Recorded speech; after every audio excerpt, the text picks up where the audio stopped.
Yes, it is, Alice. Yes, it is. Alice, can you hear me?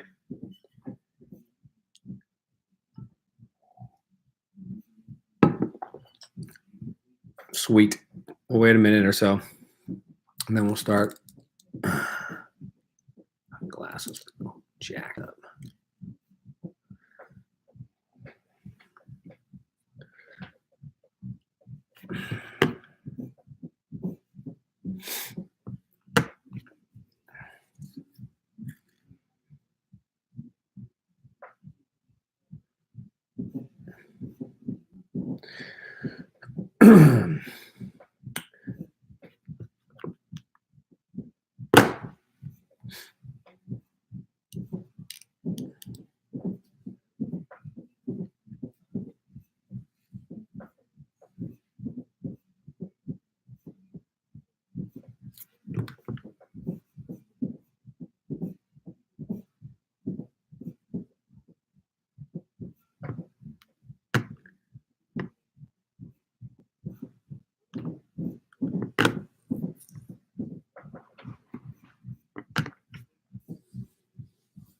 All right, guys, welcome. It's 7:30. I'll go ahead and start. We got about 7 or 8 or 9 people keep popping in and popping out. First thing I'll talk about real quickly before we ask questions are, again, test taking strategies for the multiple choice section of the test. There is only multiple choice on this test. There won't be any short answer questions or anything like that. We're still working our way through answering those. If you did the ones in the book as review, we'll probably review those tomorrow, or at least we'll do it on Monday so we can practice some more SAQs from this unit. Cool. Test taking, remember, look at the source first. Go ahead and brainstorm on the document what you know about that source, 2, 3, 4 things, whatever it is, and then go ahead and look down at the questions and see if you can answer it without reading. The more you can do that, the better off you are. If there are 4 questions and you know 3 of them without reading, I would just circle the 4th one and move on to the next set of questions. I wouldn't go back and read the document unless it was like 50% or more that I couldn't answer just offhand. Again, you need to get through the test. I don't remember how many questions there are on it, but you should get through the test the first time answering hopefully 50 to 60% of the questions in about this test, probably 20 minutes, 25 minutes, and then take the next 15 or whatever minutes to go back and try to figure out the other ones. Scratch out the ones you know aren't true, and then leave the 1 or the 2 or the 3 that you think are true. And then at that point, you can give an educated guess, go back up to the document, see if there's anything else you remember about the person or the event or the year or something like that to help answer the question. All right, guys, so let's get on with our review for the Age of Exploration and Colonization. We'll start by taking questions, and I'll let you know, if that's not a concept or something, if it's not important. So anybody want to fire a question? Hot tea.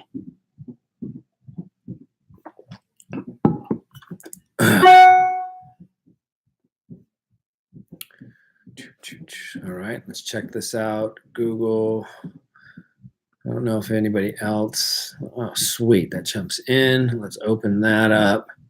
That's not what I tried to do. That's not what I tried to do there, but that's all right. Cool. Awesome. So Alice has started a doc. I think you all can just go ahead and type into the chat. I'm not 100% sure. It was working the other day. If not, there is a document that Alice started that he should have shared with hopefully somebody. Okay.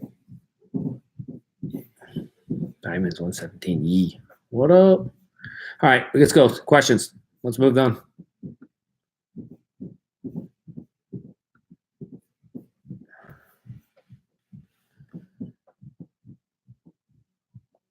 Okay.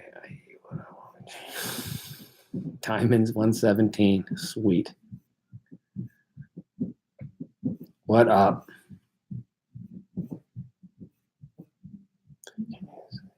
I can, Hyder. I can see it. So go ahead and ask a question if you got it.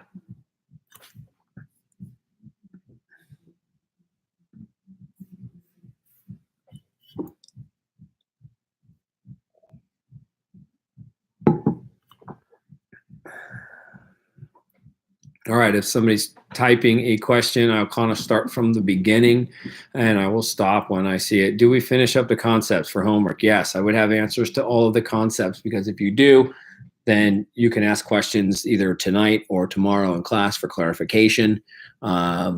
We did a really good job um, answering. I went back through it and we covered everything that's in the concepts, and I just kind of glanced at the tests. So we've got to, I mean, if you were studying and taking care of your business, there's no reason you shouldn't be able to pull a B at least on this test.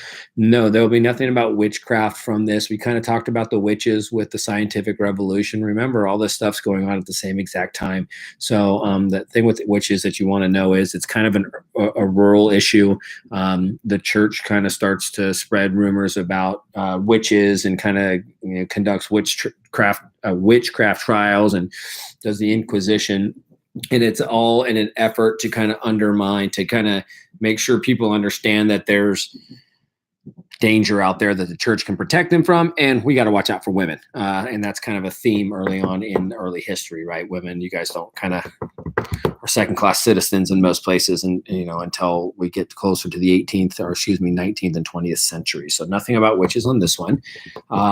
Could you please explain the commercial revolution? Sure. What we need to know is this. This is what I would say about the commercial. That's a good question, Fadia, by the way. Hint. Let's see. What you really need to know is the commercial revolution is an economic period that is brought upon as a result of the Columbian Exchange and the Age of Exploration. So we keep using these phrases in classes like, God, I can't remember what it is. What is the, what's the cause? What's the result of it? So I would say a commercial revolution is more of a result, the after the fact of the Columbian Exchange. It's the importation of wealth by Spain at the beginning from the New World, and then the other countries from North America and the Spice Islands and Southeast Asia as they start to colonize as well. This brings an immense amount of wealth into Europe. During this time period, some things happen. One of the major things that happens during the commercial revolution is something called the price revolution. The price revolution is a situation where the price of goods, inflation occurs. Inflation is when the prices of goods skyrocket and it goes up faster than people's wages, perhaps. We battle that today in the United States. So one of the jobs of the government is to check inflation, but that's going up. It was first thought by early historians up until about 20 or 30 or 40 years ago that it was because of all the wealth that came in from the exploration that this caused a spike in prices. In fact, they've gone back and revised that, thinking that it has to do with population increase. And population increase is another result, positive, I would suspect, of the Age of Exploration and the Columbian Exchange, because of all the new food products that were brought in, like the staple products, like the potatoes or corn or something like that. So this led to more people living longer lives because they had more access to food. The food didn't spoil as much. When there was long, hard winters, the potato still was able to get through it. I would associate the potato with Ireland and Russia are probably the two countries that benefit the most directly from that. So that's essentially all you need to know about the commercial revolution. It's a result of the Age of Exploration. Again, think about the word commercial. Commerce is in there, so it's economic in nature. The importation of luxury goods. It starts to create a new middle class of people, these merchants that are getting wealthy off of this, these tradings from Southeast Asia and other parts are becoming wealthier and they're becoming more powerful. So it's creating a new class of people. We'll talk about this in the next unit. They're called the bourgeoisie. That's the new middle class or upper middle class people that are getting wealthy because of trade. Cool. Awesome. I hope I answered that good. Let's move on. Yeah, please explain it. Can you give me a brief definition of mercantilism? Yeah, mercantilism is an economic policy in which the home government controls most of the economy. It's not communism per se, because you still have people who own and operate their own businesses, but the government sets regulations up for that. The goal of a mercantilist policy is to protect the home country's wealth. The belief, an incorrect belief of mercantilists at the time, was that there was a finite amount of wealth, gold, silver, and other things, and money to be had in the world. And the more you could get wealth and gather that up for your country at the expense of other countries, the more powerful and wealthy your country would be. So it was, it stifled free trade. Okay, it stifled free trade. A mercantilist policy would be to hoard all the gold and silver you could. Another mercantilist policy would be to tax or tariff, same word, imports over export. So you want to export all your goods, if you're France, to England and have them buy yours. But when England tries to import it into France, you want to put a super heavy tax on it, so it adds to the price of it. So your people go, it's too much for money for that. I'm just going to buy the French goods. So you're trying to prop up your economy. The other, for this test, the other, or this unit, the other characteristic of mercantilism is that a mercantilist country wants to go out and find as many colonies and explore as many places and find as many new places to do business with, so they can exploit that country or that piece of land that they found. So the Spanish did this. They took all the natural resources, the gold, the wealth, the tobacco, the sugar cane, and they took it back to Spain, and then they manufactured it into, fine sugar, into clothes, into, obviously the wealth is gold and silver, and then they resold that stuff to people either back at that home country or around the world. So again, the purpose of colonies is for the home country to exploit all of the wealth, and once you've taken all the wealth out of that colony, it's no longer useful to you, you probably leave it. Okay, so those are three things that you should know. Protectionism, you protect the home economy. The use of colonies to get your home country rich as possible, take all the resources and use it for yourself. Protection is, and bullionism, hoarding of gold and wealth and stuff like that. So that is mercantilism. We will learn more. We'll talk more about mercantilism as we move on in the next unit. The guy's name is Jean-Baptiste Colbert. So if he is in your, if he's in the concept map, he won't be on this test, but he's the example that the AP people use for mercantilism, and he's French. He's a finance minister in France, and we'll talk about him in the next unit. Okay, mercantilism. Can you clarify about, yep, hey, there we go. Samira, great question. I just clarified about Jean-Baptiste Colbert. He will not be on this. He is the example. He's the finance minister under Louis XIV of of France, and he institutes mercantilist policies to help prop up and make France as wealthy as possible. So he will be on the next test, not this. Mercantilism still might be on this test, but Jean-Baptiste Colbert, the only thing you would need to know is he's the example right now. We'll tell you exactly what he did in the next unit. Cool.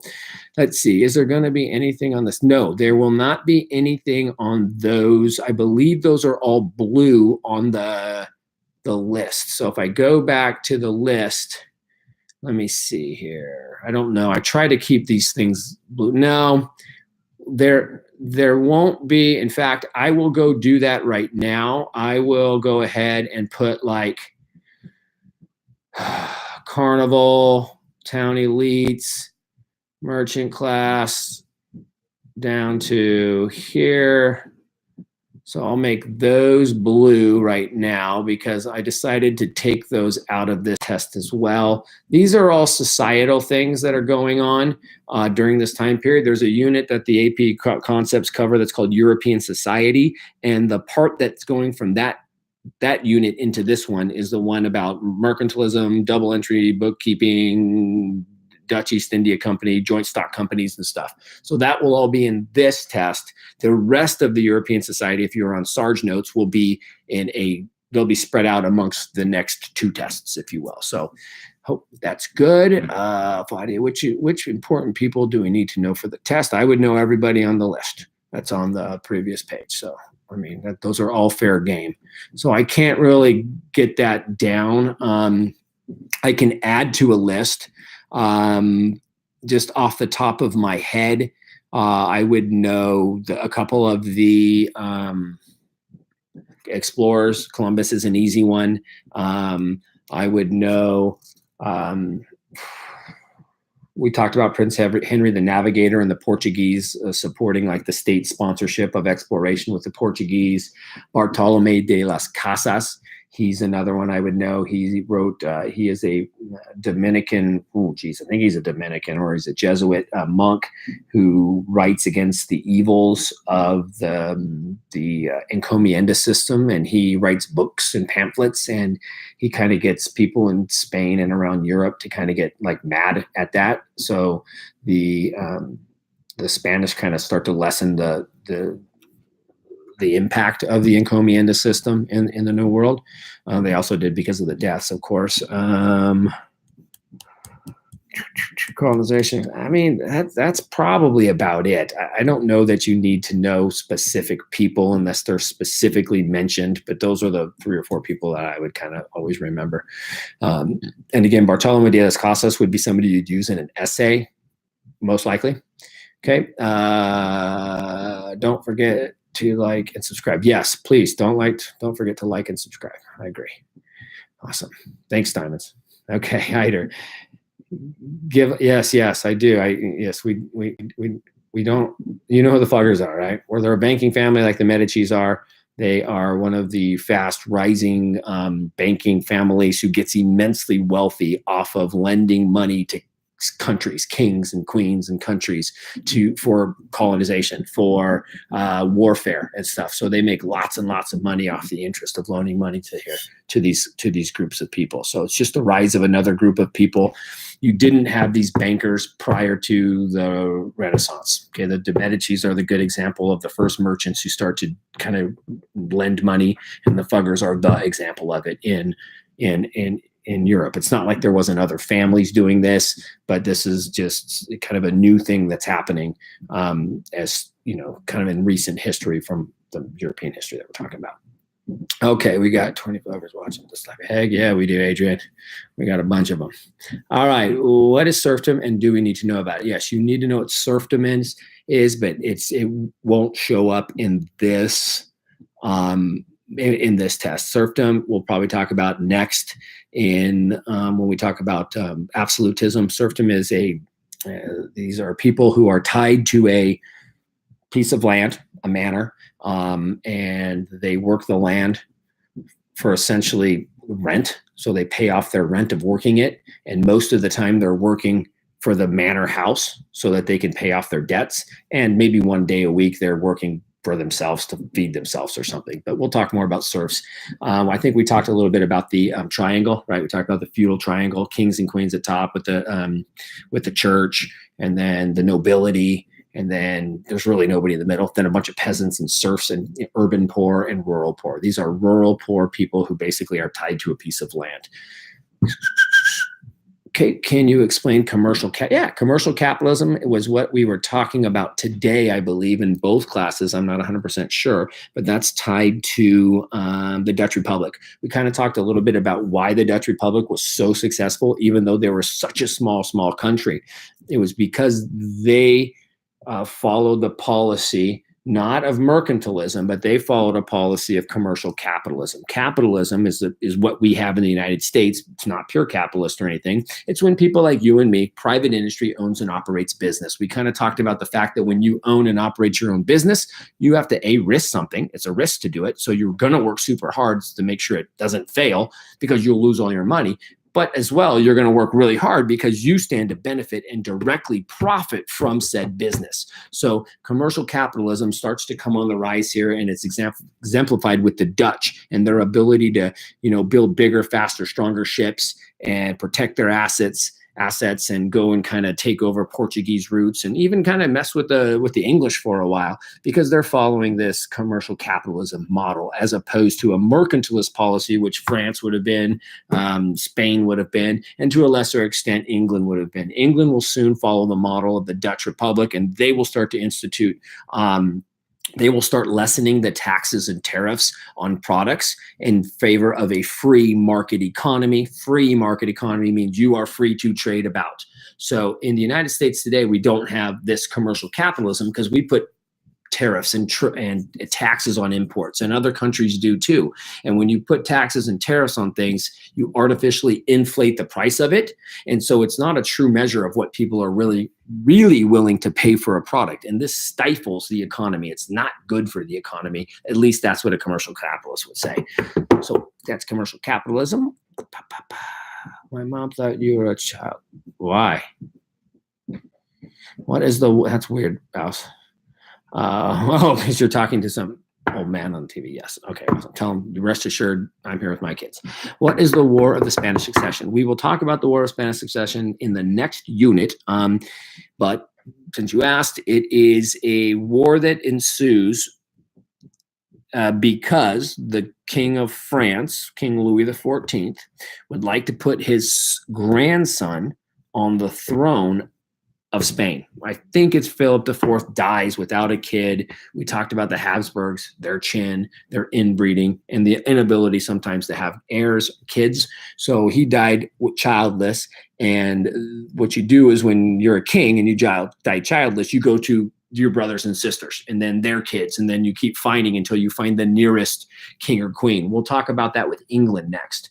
The Tudors are in charge. Those are the Henry VIII and then Mary Tudor, and then Elizabeth I. But Elizabeth dies without an heir, so they end up having to go find somebody else that's the next closest kin to these people, and it happens to be these people from Scotland, and they're called the Stuarts, and they cause all sorts of problems. They end up causing a civil war inside of England.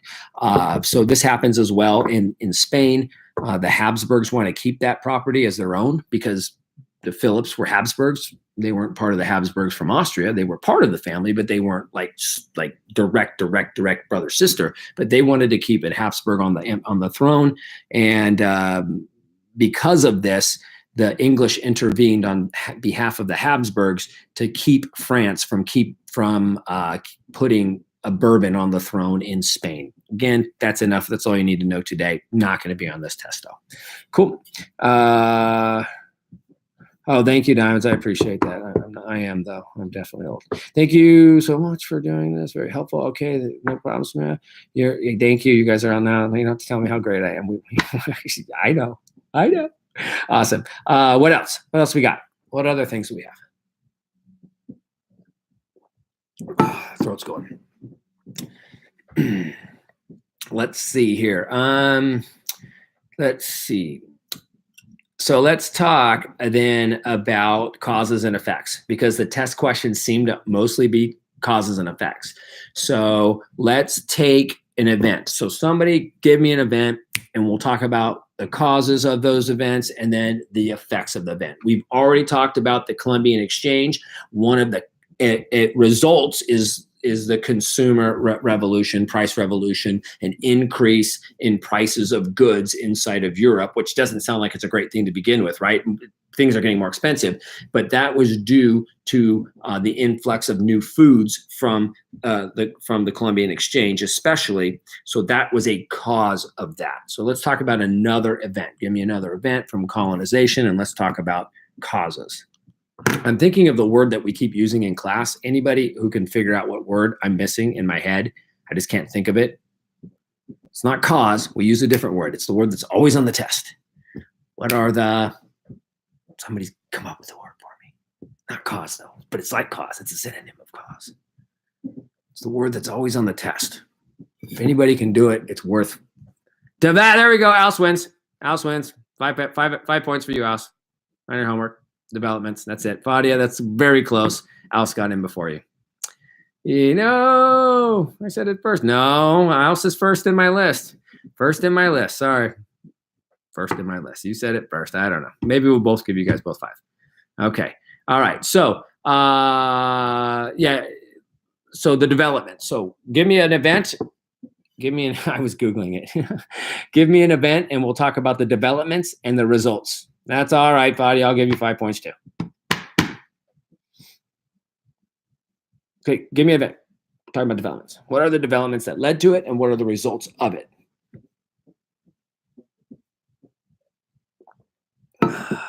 What about me? #Ben. Oh, that's you, Ben. Okay, I had no idea. I was getting a picturing in my head who Diamonds 117 was. I didn't know. Now I do. It's very, very bizarre. There must be a reason for the Diamonds 117 that's not. Yeah, I know, Hyder. You said it too. Everybody said it. So, what is a development 16th century? It's too broad. 16th century. What developments that led to the 16th century or 116? 16. You're confusing me, Hyder. I'm sorry. Got it. Understood. Yes, the Jesuits, not random. So the motive, so we talked about motives and means for the age of exploration. The motive was God, gold, and glory. Glory coming from individualism, which is tied to humanist ideals, the power of the through education or through some other way, the humanists were education, that you could better yourself and then some perhaps even better society if you were civically minded. The idea of the power of the individual. We see that in the Renaissance with the sculpture of David, or we see that with the power of the prince or something like that. Those are individualistic things. So these explorers go out for individual glory to become famous. And that's one motive. The other motive is for a gold, to get wealthy. Of course, states want to sponsor this so they can import gold. And does it work? Yes. Spain gets immensely wealthy for a time. The Dutch do for a time. The English do and continue to do it for a couple centuries. The Jesuits are tied to the God part of that. One of the factors or motives for some of these countries, especially Catholic countries, more so Catholic countries, is to go out and missionize. They want to go out and convert these newfound people to Catholicism to save their souls. And this is, again, directly to the power of the church. The Jesuits are an example of an order or a group of Catholics, monks who go out to the New World. They go out to the Spice Islands. They go to these different places and they try to convert the indigenous population into Catholicism. When the indigenous population refuses at some level, because some of them do, they institute inquisition-like methods to forcibly convert these indigenous populations to Catholicism. So the Jesuits are an example of the gold part of God, gold, glory, which are the motives or the reasons for exploration in the first place. Not random. Great question. Miriam, we're not going to talk about the women. We kind of talked about that in the Renaissance. Right. And what that question is the Querelles de Femmes is like the women's question. What do we do with the women? That's kind of what that means. So we talked about it a little bit in the Renaissance with the women's roles. What were they? What was their job supposed to be?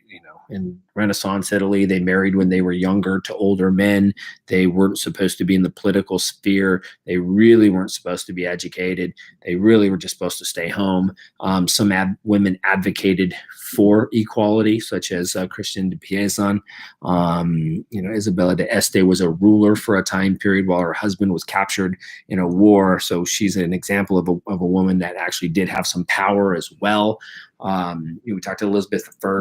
So that question that's kind of more of a general question, and we'll kind of cover that. We kind of already did, but we'll cover that 12 more times in the class as we introduce every unit. We tend to introduce women as what's their role. This is the one exception because there's not really women explorers that are going out and doing this. This is all male dominated for sure. So good question, but we'll talk about that multiple times. Yeah, good. The Dutch East India Company, great question. The Dutch East India Company is a company that is chartered by the Dutch government. So it is a bunch of people like you and me, private industry people, who got together and went to the government and said, listen, we're going to go to here. We're going to take our boats and we're going to set up a trading post, and we're going to do it in name of the Dutch government. We will be tied to the Dutch government, and we will work it, and we will administer it, and we will assume the risk. But if we're successful, we'll give you a cut of the wealth that we get to the government. So the Dutch East India Company is the name given to a group of people who chartered the Dutch government, gave them permission to go out and seek new land on behalf of the Dutch government themselves. So the land itself, when they would land and get those ports, would be property of the Dutch Republic. It would be economically administered by this company, and the Dutch government would sign a piece of paper and give that to them. That's what the English East India Company is too. It's the exact same thing. So again, that's a pretty good example of commercial capitalism. I was going to answer when you said another word for cause, but I'm like minutes delayed because I have to pause and get this knowledge. Okay, right on. What is the asiento? Good question. Asiento is, I just actually was looking at this. I added that word to your review sheet because I didn't see it was on there. The asiento is most simplistically said that it has to do with the slave trade. From what I can recall is it's actually an agreement and a document or a piece of paper that's signed by a government that allows people to trade a certain amount of slaves. It has to do with the Atlantic slave trade. So that's what the asiento is. So where would we see it? We might see it in identify the developments that resulted in the death and destruction of the indigenous populations of the Americas. Okay, so what developments led or occurred because of the death and destruction of the indigenous population through the encomienda system in the New World? That might be the answer. Might be its transatlantic slave trade, or it might be the plantation economy, or it might be the asiento. Those are all very similar answers. So that's what the asiento is. It has to do with the slave trade and granting of the ability for certain countries or certain people to be allowed to trade in slaves with the New World. Okay, encomienda system. Yeah, the encomienda system is a system that was put in place by the Spanish in the New World to subjugate and control the indigenous population. It wasn't slavery, but it was close to it. In the encomienda system, people were tied. It was kind of like being a serf. I just kind of explained what serfdom was in Europe. It's kind of similar to that. You're physically tied to a plot of land. You need to work on that plot of land. You don't get any benefit from that plot of land. The people who own the property do. It's hard work. They forcibly convert you, and you're in close proximity with the Europeans because you're living amongst them at this point. So now the diseases that they have are spreading to you. So the easy answer is it's a process that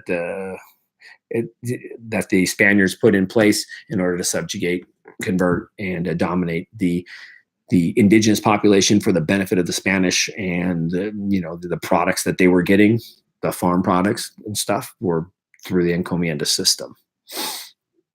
Okay, how would you refer to a doc in a DBQ? Okay, I would use rhetorical précis, and it would depend on the document. If we were talking about, let me see if I have any of the docs up from today. I don't know that I do. I don't, although I'd give you an example. But if the document was destruction of the West Indies, I don't know if that's the exact title, 1550 by Bartolome de las Casas. So that's the sourcing information of the document. I would say, and it was in the book, Destruction of the West Indies by Bartolome de las Casas, something about him would be a Jesuit monk, a Jesuit friar. He claims that the ill treatment that the indigenous people are receiving from the Spanish through the system is causing horrendous loss of life, death, and destruction to their culture. So I summarized the document, but I used rhetorical précis. When you use rhetorical précis, you use the document. What was it? A newspaper? Was it a book? Was it a speech? In the speech by, you use the person, or you use the title of it, right? So in the speech or in the book, Destruction of the West Indies title by Bartolome de las Casas, the person who wrote it, and then you put in something about that person that you know, if you do know anything about him. Then you put he claims, he asserts, he does whatever, and then your document analysis goes right there. However you read the document and you said that, hey, this document says that this is evil what the Spanish are doing. Well, that's what you put. He claims that the Spanish are evil for subjugating the indigenous population, causing such grief and horror to them and the loss of their culture. Bam. So that would be rhetorical pressy. The sentence template is on my website under frequently asked questions, tips, tricks, and frequently asked questions. If you go to the first document, when you go under that tab on the left-hand side, there's going to be a table that's there, and just go down to document analysis. I think it's the third or fourth down from the top, because it's usually the fourth thing that we do in a body paragraph. And then on the right-hand side, there'll be a sentence template. I asked you guys to memorize this about maybe 2 weeks ago, 3 weeks ago. So if you haven't done that, then you should, because when you write DBQs in my class and you don't use rhetorical pressy, even if your answer is right, it will be wrong. You have to use rhetorical pressy to actually physically get that point. So please don't do it tonight, study, but over the weekend, memorize that. Cool. What if your source of the document doesn't mention a person? Then you don't use it. You only can use what you have there. Sometimes it says anonymous. So you can only use, so if the sourcing of the document is a speech to the town council in 1592, and you would say, in a speech to the town council of Rouen, the speaker claims, that's what you would have to do. So you have to fix it depending on the information that you have about that from the document. Nobody would expect you to infer who that person is without them telling you it. So if you don't know the name, you're not going to use it. If you don't know anything about the person, then you're just not going to include that in your rhetorical pressy. Yeah, Elisha, Brett, I just kind of, if you just joined us and you want to, I talked about the Dutch East India Company. The British East India Company is the exact same thing. It's what's exactly what the Dutch East India, but it's tied to Britain instead of the Netherlands or the Dutch Republic. So it's just, again, an economic company that got a governmental charter from England to go out and settle land and do it under the protection of the English government for profit. And part of that profit went to the crown, to the English government, the king, essentially, or the government of England. Okay. The review questions in the scenery break mentioned the Spanish conquest. Could you please briefly describe the Spanish conquest? Could you be more specific? Are you talking about how the Spanish conquered the New World? They did it through guns, germs, and steel. That was something we talked about last year. Jared Diamond talks about it.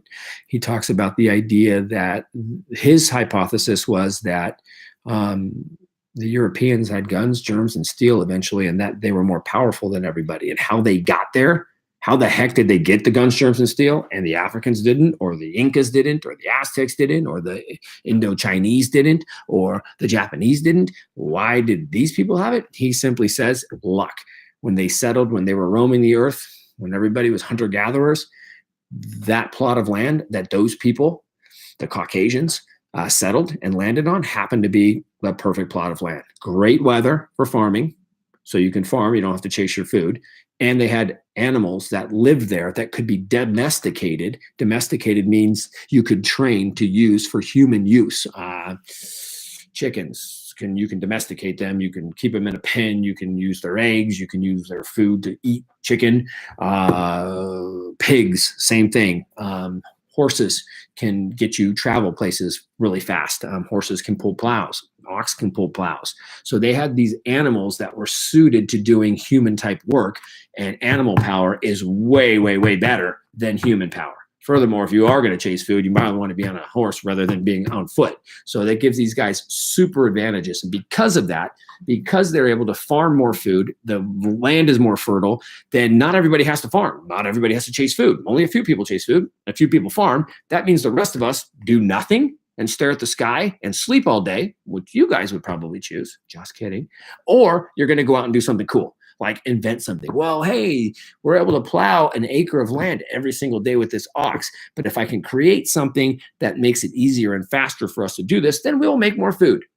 And because of this, people start to invent, and people start to, the Europeans start to get a super head start on other civilizations. The Chinese do this as well, by the way, because if you look, they're on the same latitude line as the Europeans. But this allows them to specialize and revolutionize and have better technology. And because of that, they have all these cool things that they can go out and subjugate all these other people to. That's at least what Jared Diamond says. So they do this, they use those things to subjugate the indigenous population of what we call New Mexico or Mexico today. The people who did this were conquistadors. They brought their guns, they brought their diseases, they brought their other technologies, and they systematically wiped out the Aztecs and the Incas and other indigenous populations. Okay, how did it impact the Europeans and the Native Americans? Okay, well, conquest, the impact on the Europeans was that it helps increase population. It directly by, if the Europeans, Spanish particularly, weren't able to subjugate the indigenous population of the New World, the Columbian Exchange wouldn't have happened. If the Columbian Exchange wouldn't have happened, all that wealth and commercial capitalism and commercial revolution would not have occurred in England. The population increase would not have occurred in England because it was the Columbian Exchange and the Triangle Trade, which includes this, which is the Columbian Exchange essentially. If you add in the third part, would be the slave trade, creates immense wealth and longer lives in Europe. So that's the impact. That's a direct impact of the Spanish conquest in the New World on the inhabitants. It's the subjugation and killing and genocide of the indigenous population, the loss of their culture because they were forced to convert through the Inquisition and stuff. So that is a positive impact, at least one positive or two positive impacts on the New World and on the Old World, and then a negative impact on the New World being the disease and destruction and loss of culture and stuff for the native indigenous populations.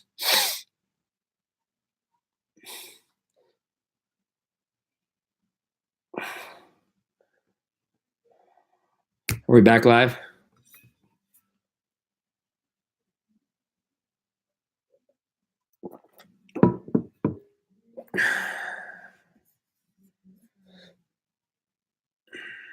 Alice, can you hear me? We're good? All right, cool. All right, good questions, guys. Let's see where we at time-wise. 8:11. Okay, I can go for a little bit longer. I'm going to have to get my daughter a little bit of dessert here in a second, so I might have to step out for a sec. But what other questions? So causes, what are the developments that led to? What are the results of this? What, how are people able to do that? What's the motive for doing this or doing that? That's kind of what we're looking at. Let me go to the concepts. I think we're doing good with the concepts. Spain and the New World we got. Portuguese and Indian Ocean, we talked about them. Dutch and East Indies, right, in Asia. Talked about them. Jean-Baptiste Colbert, good. We talked about him in here. Jesuits, we talked about. The advances in navigation, those are just examples. So just choose 2 or 3 or 4 of those things and get it in your head. Portuguese established commercial network along the African coast and in South America. Okay, good. Spanish established colonies in the Americans. We're just talking about that. Atlantic nations followed suit by establishing their own colonies to compete with the Portuguese and the Spanish. Asiento we talked about. War of Spanish Succession won't be on this test. 7 Years' War, I don't believe is on this test. Treaty of the Tordesillas we talked about. Exchange of goods shifted the center of economic power. We talked about that in class. That's just the idea that the economic power was the Mediterranean, and because of the age of exploration, it shifts to the Atlantic states. And the major countries were, first it was Portugal, then it was Spain, then it was the Dutch Republic, and then it was England and France, and England essentially. That's the kind of the order of how the shift goes in world trade and the domination of said world trade through there. So those places that are on that concept that I'm talking about, London, Bristol, Antwerp, and Amsterdam, those are just cities in these countries. Those are just the major trading centers. Amsterdam and London being the two most prominent ones. Amsterdam's in the Dutch Republic, and London, of course, is in England. Hierarchy. Yeah, hierarchy is a stratification of social classes or important positions.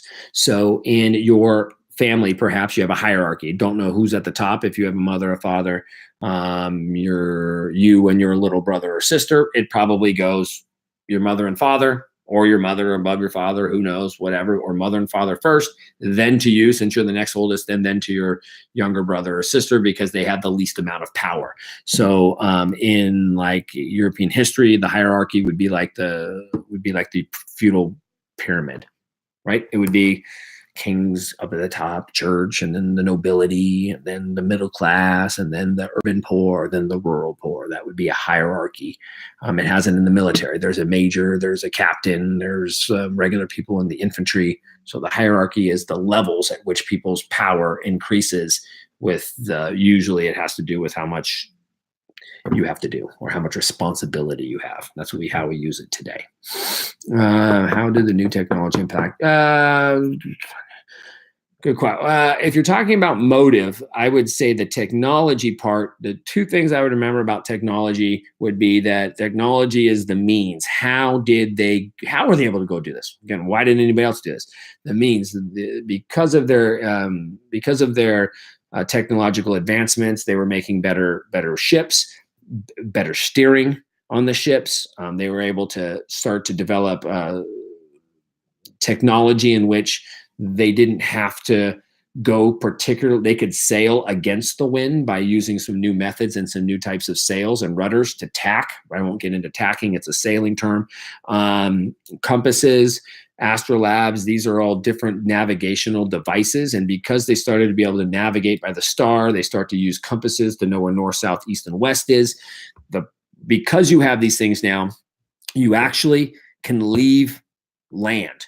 The reason the Portuguese went along the coast essentially at the beginning was because if you went too far off the Atlantic coast and you couldn't see land and a storm happened or a cloud cover happened, you could easily get lost and never know which way to get back. You wouldn't be able to get back. So they usually sailed off the coast, but they always wanted to be able to see the coast, because if you could see the land, then you weren't going to die most likely. You could always go, okay, that's where land is. We got to go to land if something bad happens. So when you have these instruments now, you don't have to see land. You know, I'm going east, and if I keep going east, I'm going to run into land. It might be in 3 days because maybe a storm blew me off course, but I know what direction I'm going. You're not going to end up going in some crazy direction and killing yourself. You at least know you're going in the right direction, and you can probably use your food supplies and ration them until you run into land. So these new technologies allow these sailors and these ships to get further and further away from land, which allows them to keep going further into the ocean, which allows them to get across the Atlantic and get across the Indian Ocean and stuff a lot quicker. So that's how it did. The other technology would be guns, right? Military. They're talking about the military revolution. That's a concept, I think, in the last unit we didn't talk about. And the reason we didn't talk about it, frankly, was there was a question on one of the essay questions was on military revolution. So because of that, they're not going to ask that question again. So I just kind of passed it by. But the military revolution was just the same thing that happened with sailing, happens with guns and cannons and stuff. So they start to develop things better, and that it allows them to more easily subjugate the population. Remember, when the Spanish, Hernan Cortez is a conquistador, when he shows up in Veracruz, and if you're from Mexico, you know where Veracruz is. When he shows up there, he's literally with something like 700 conquistadors, guys with him, 700. The Aztec Empire has 250,000 people. It literally is one of the single largest cities in the world at this time. Now, technologically advanced as far as what the Europeans were, they weren't, but they were technologically advanced in terms of looking at the stars and determining calendar days and stuff like that. So they were very, very advanced. They just weren't advanced in the things that were going to save them from the Europeans. So the Europeans show up, they've got guns and they've got germs. The germs kill 80% of them, the guns kill the rest of them. Right. So that's how technology impacted the Columbian Exchange. Well, the Middle Passage, I don't know if the Middle Passage is on the test, to be honest with you. The Middle Passage is a new word to the concepts. I don't believe it was on there last year. Middle Passage, I might be speaking wrong, but I kind of remember something from the second grade. I think it has something to do with trying to find a route through the New World to the Pacific Ocean, thinking there's a passage. There's like, it's got to be like a river or a waterway that gets through like what Mexico or the United States is today. There's like this middle passage. We got to be able to get through this land without having to go around the land, without having to go to land to get off our boats, walk across, get back on another boat and go. So that's what they're trying to do, find an easier route going east towards Southeast Asia. They're still trying to get there. I think that's what the Middle Passage is, but maybe it has to do with the slave trade.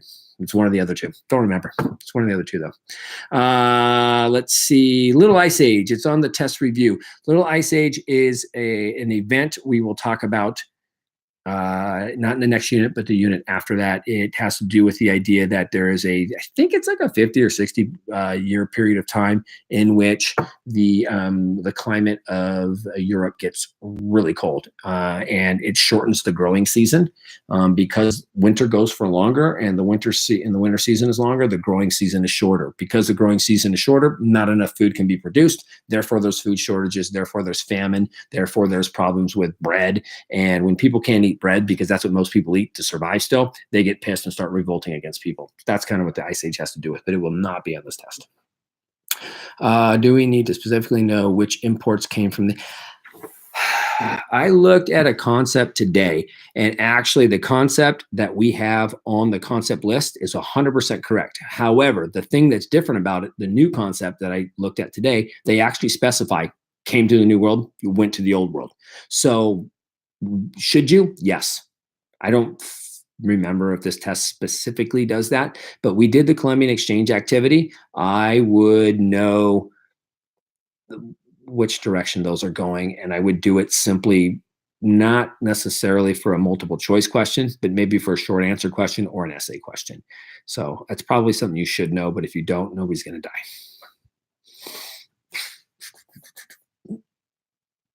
All right. Let's see. Okay, 20, we're just about there. Don't worry about that. That's in the European society, step one. So that won't be on the test. We're going to talk about the urban elite, the merchants, the Saints' Day festivals, and all those things. We'll talk about it when we talk about European society during period number 1. Not first period, but period number 1 in AP European history. We'll put all that together. My guess is how I'm going to do it is we'll simply have a 2-day activity where we talk about these things, maybe 3, but I don't think I'm going to test you on it. It'll just be me telling you, hey, here's what this is. Take it or leave it.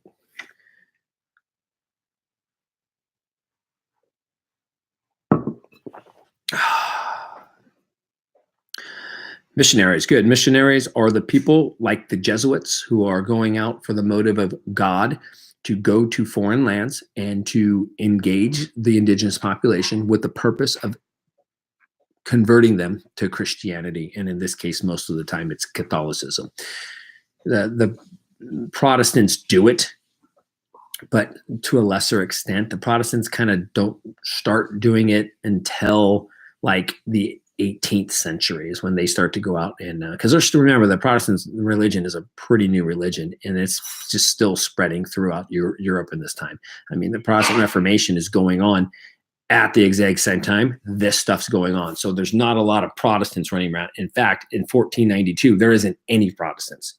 Martin Luther isn't even until like 1522. So that's like 30 years after the discovery of the New World. So there wouldn't have been Protestants in the first place to go out and do this type of stuff. But later on, when Europeans go into Africa and start going into the middle of Africa during the 19th century, that will be, a lot of it will be Protestant led. But right now it's Catholic missionaries going out converting people from the New World and from China or India or wherever else they can try to convert them into Catholics.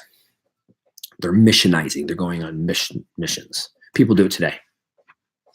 So you can go on a mission if you're very religious. I know the Mormons have it's part of their religion. You need to go out on a 2-year mission every year before you go to college, like from 18 to 20 or something.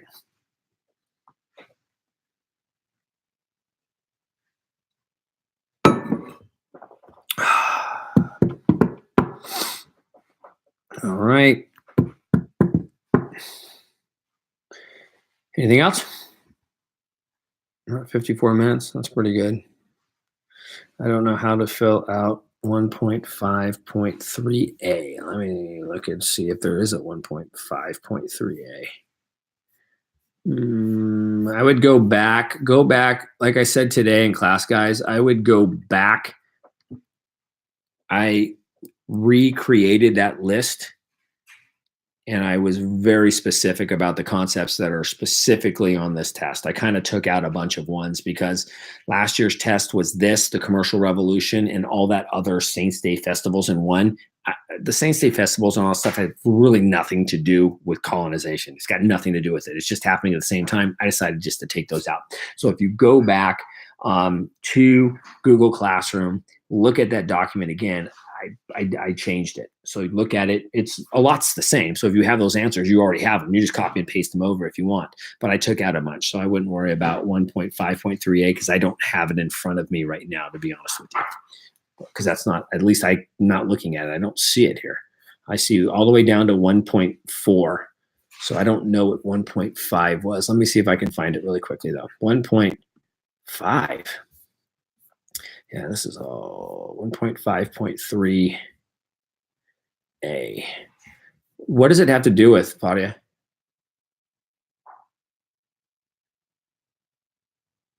What's the topic of it?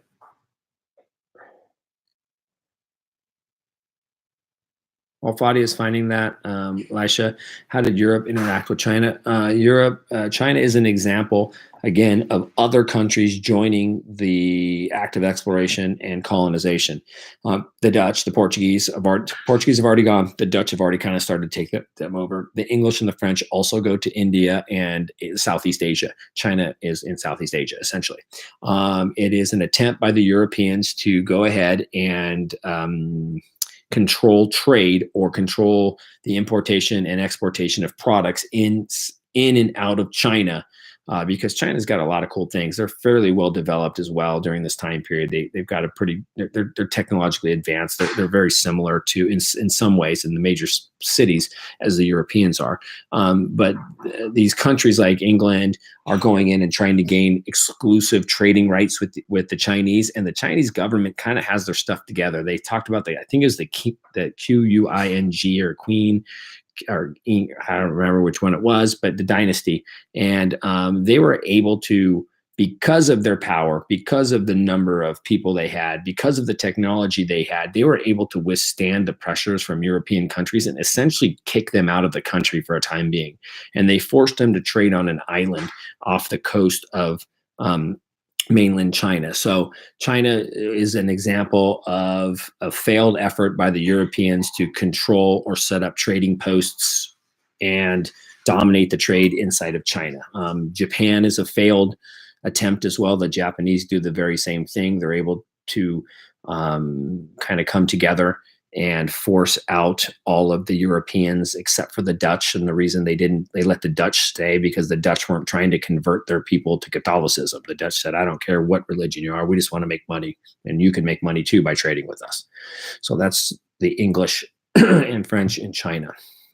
Population recovered to its pre-plague levels. 16th century, continuing population pressure contributed to even uneven price. Yeah, that's kind of like the price revolution we were just talking about a little bit before that. I don't know. I go back and forth whether this should be on the test or not. I think that with some of this stuff, we're just going to have a conversation about, and this is probably the thing we're going to have a conversation about after the test. So I wouldn't sweat it right now, but we will definitely cover that the population stuff because it has to do with the price revolution and the consumer revolution we just talked about earlier in the broadcast. So I think you were here, so you can rewind and listen to that so I don't have to go through it again.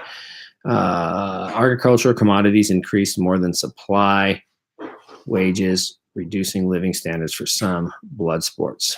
Agricultural commodities increased. Yeah, so the Fadia S, that is the price revolution you're speaking about. The prices of goods start to, commodities are goods. Could be porcelain, could be silk, it could be potatoes, it could be corn, it could be tea, it could be sugar. It's most likely more luxurious goods. And the prices of those increased at a faster rate than wages did. And that's what we call inflation. So that is the price revolution. And it was due initially to, they thought, the importation of all these things. However, they've kind of gone back and decided that, population increase had a lot more to do with the inflation of the time period than the importation of wealth or gold or all of everything combined. It was the fact that, the importation of food led to a population increase, but the population increase had a negative byproduct, and that was inflation. So that caused lower living, the standards of living for poor people a lot of the time, even though they might be living longer because they had ample food, but those living standards for some of those people declined, while there is a rise of a new class of people called the middle class, the bourgeoisie, who start to increase in their living standards, and they're able to buy luxury goods because of their involvement in the commercial capitalism of the time.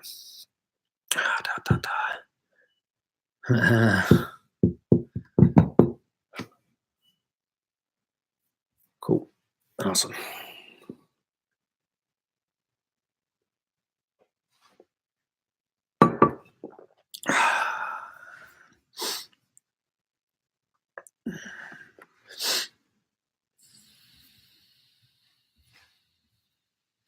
Ah, 16. That's cool. I gotta sneeze. All right, guys. If that's it, then I can go to bed. Any last questions? Out of tea. Yes, out of tea. Throat is going quickly.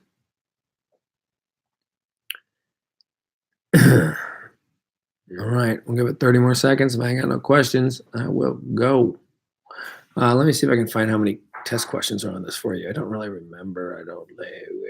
Let me see.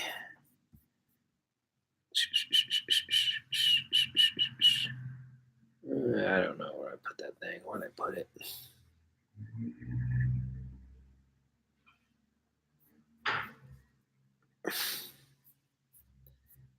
I think, oh, wow. Good luck with this, kids. There are 34 questions, but I am going to be taking off a few of those questions. So I'm going to take off one section because I inadvertently used it on a practice. So that'll be off. So those questions will be 1, 18, 19. That will be -4 down to 30. So 30, and then there's 1 or 2 other questions on here that I just don't like. So I'm going to take those 2. So we'll be down to about 28. So my guess is there'll be about 28 questions. So, of the 28 guys, there's really going to be, you're going to see the same question probably 2 or 3 times, a couple times. So you will probably see that. You will probably go, whoa, this is a different document that they're using, but it's asking me essentially the same exact question. Yes, I do that on purpose because I want you to see that an answer can be used in multiple ways, and it can be used for multiple documents or for multiple questions. So I tend to do that in your test just so I can beat it into your guys' head that it's, hey man, there's just not one answer here. This answer is good for a variety of different documents that we might use. So we're 28, I think, and my guess is there's going to be 2 or 3 that show up 2 or 3 times. So those answers should come quickly, especially if you got it the first time. And I think they're pretty easy questions, to be honest with you. So now you're down to about 22. And frankly, I don't think if you did the homework, if you did what I asked you to do, if you listen, I think you're going to go, holy crap, this is on the test. As you listen tonight, I crystal clear, because of a question, gave you a topic of a question. 100%. So you might want to fly through it again and go, What didn't we talk about in class that he talked about tonight? What did was there one or two things? If there's one or two things that we didn't talk about ever in class or didn't have to do with the homework assignment, or we only touched on it for 10 seconds, but I explained it here in detail, maybe you might want to know that. All right, guys. Cool. So I think that's it. Cool. Sounds good. So I hope this was helpful. I know a couple people said it was. Sometimes just hearing it one more time and just talking to me makes it easier than trying to study on your own. I know you probably still should study. It's getting late, but don't just read and try to manipulate. Try to choose an event. That's what I would do tonight. Why don't you choose 4 events and go, what were the developments that led to this? And what were the reactions or results that occurred because of this? Again, Columbian Exchange, what are the developments that lead to it? How the heck did we get to the Columbian Exchange? Exploration, motives, God, gold, glory. What's the what development? So what the Columbian Exchange directly led to which of the following developments? So what was the effect of the Columbian Exchange? Well, effect of the Columbian Exchange is increase in population due to food, right? Importation of things like the potato. It leads to population increase. Whoa, what development did increased population have?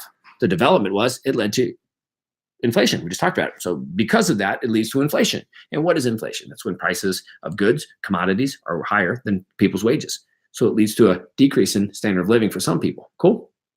What's another development caused by the Columbian Exchange? The asiento, or the slave trade, transatlantic slave trade. The people were dead. They needed a new source of labor. So bam, we're going to go get slaves and bring them in, and they're going to work on the sugar plantations or something like that. So, so that's it. That's what I would do. Choose 4, 5 events. Try to trace the developments and the results. And maybe you're going to go, what are the 2 developments that led to this? What are the developments that occurred as a result of this? What happened as a result of that? Try to take it up 2 or 3 steps. Sadir, sorry, bro, I cannot do that. I need to get done with this. You can go ahead and play this back. This is not going to be taken down, so you can just go through and play just what just happened here. You can play it out and kind of go through for yourself, because I got to get, and that's all I can do. My throat is gone. All right, guys. Have a wonderful night. Glad 18 of you joined, or whatever it was, 18 to 20. Hope this helped, and we will see you tomorrow in class. Have a good night. Don't stay up too late. Peace.